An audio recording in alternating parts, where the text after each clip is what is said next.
Hi there.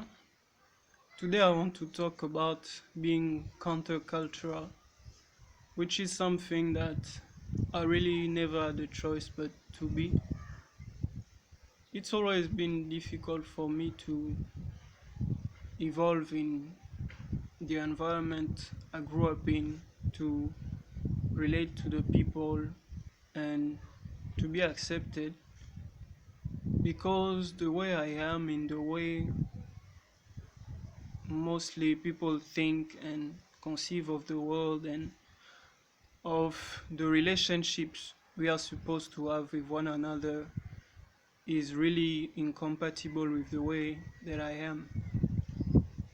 So I like to say that you will never find an eagle that is afraid of heights, and that there is an attitude that is attached to the altitude you are supposed to fly at.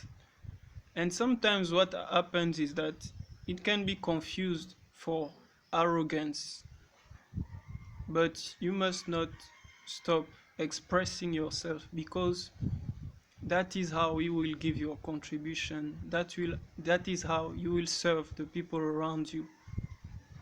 So for me, yeah, I'm that guy who has always been branded as arrogant because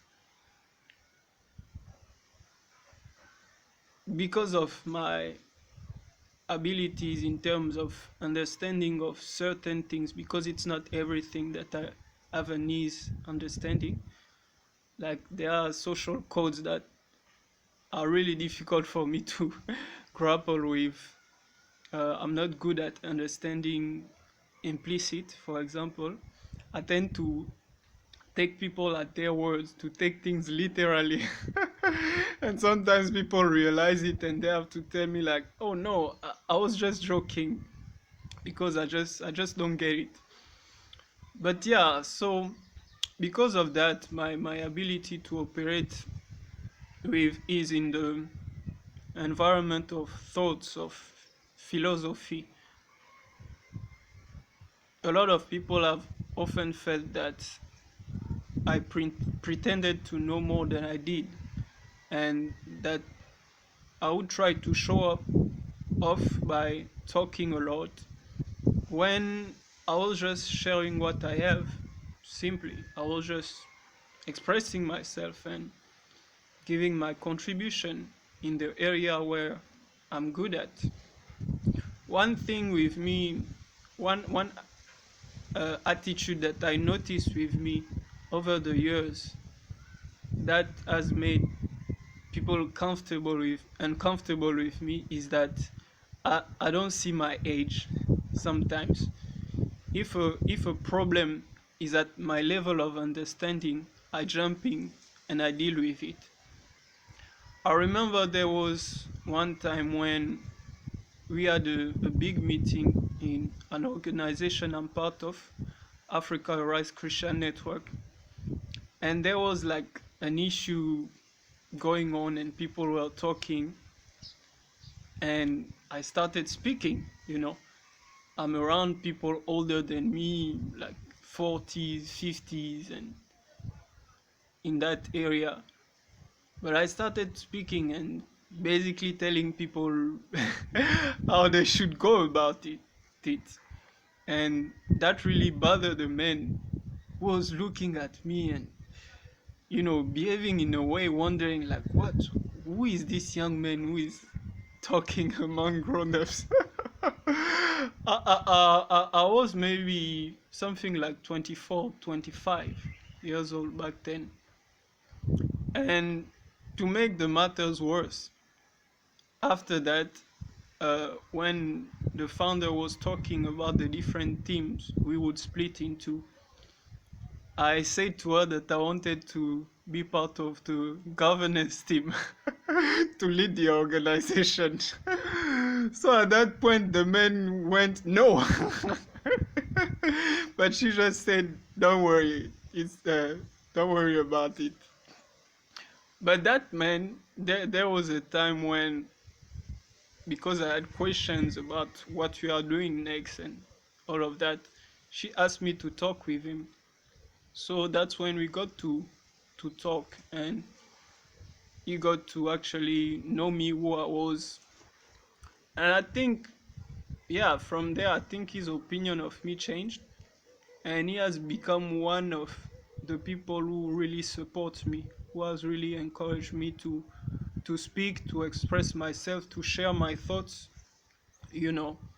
And yeah, it's very important to me.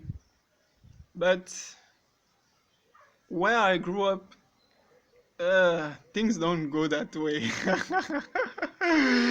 Even people who have grown up with me like still think about me as this guy who just, thinks he's smart but has nothing to show for it. Yeah, and that's life. um, I've always been different in many ways. Being the deep thinker I am,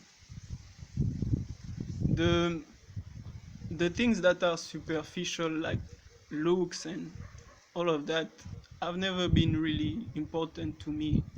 And also the day-to-day things, sometimes I don't really pay so much attention to it, because I'm more of a visionary. I look into the future, I look into long-term things. And I feel like it has its downsides, but on the other hand, when it is channeled in the right place, it can do a lot of good. And for me, coming here again, uh, behind me you have this wall that is uh, not finished. Uh, it is countercultural nowadays to take a video in circumstances like this. Usually we have to show the best of ourselves. I mean, not ourselves really, but we have to surround ourselves with all kind of things that are appealing. And I do the opposite, to tell people that enjoy what's within you. Look deeper, because nowadays there are so many things going so wrong. I mean, we have so many isms going on, racism, sexism, and whatnot. And a lot of that has to do with how people value themselves. A lot of people, they only feel valuable when someone is beneath them. And I really want to challenge that. I really want to challenge that. It's not about what you have and your position regarding somebody else, but it's really understanding what you have to give, what you give, what makes you important to the other person is what you give. And really, I really want you to get it. When I talk about my intelligence and all of that, I'm not here to say I'm better than you. I'm here to say this is what I have to offer you. I really would like us to be able to move from a place where we compare ourselves with each other to see who is better than who, to a place where we are interested in asking the other person, what can you do for me? What do you have that I don't have and that I can go to you to get when I'm in need of it? Because it is when we recognize our complementarity that we stop competing against each other and we start collaborating with each other. And for me, I feel like we need a lot of heroes nowadays who challenge not the enemy outside, but the enemy within us, that pushes us to behave in ways that are inhumane, because we fail to value ourselves as human beings first. We value ourselves as leaders, as men, as white people, as what else? And we fail to just accept and just embrace, just value our shared humanity. And so for me, I'm glad that I didn't give up on being myself, and I encourage you, however you are, however God made you, remain the person that you are. Learn from other people.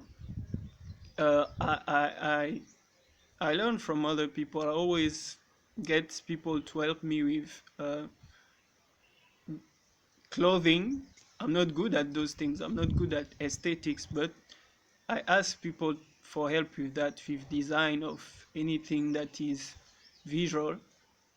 And I have people that I'm going to be working with to do modeling, for example. Yeah, those things, I'm not against it, but all I'm saying is let's not let those things define us. Let's not fail to love what is within. That's all I'm saying. And I always say that it is wrong, uh, that we shouldn't try to fit in by becoming like everyone else, by doing what everybody else is doing. We should fit in by bringing what is missing, because each one of us has something special, something different, something to bring to the table. And when we want to be a copy of everybody else, we find ourselves with a lot of lacks. So it is wrong to fit in by being like everybody else when what people need is a hero. So be a hero. If you see people who think that being a man is being rough, looking for a fight when there is no reason to, uh, being superior to women, and who find themselves uncomfortable around women who are independent and successful, well, show them otherwise. So show them that it's okay. It's okay to marry a woman who has done more studies than you, who has uh, who is wiser than you. Why not? Because I'm going to talk more about it later maybe, but sometimes we look at everything in the angle of who is superior to who, and we don't see uh, the roles we play, what we contribute to one another. So yeah, that's what I want to leave you with. Don't be afraid of being countercultural, because culture is man-made, and whatever is man-made is not perfect. And when there is a need for change, be the hero that is needed. See you next time.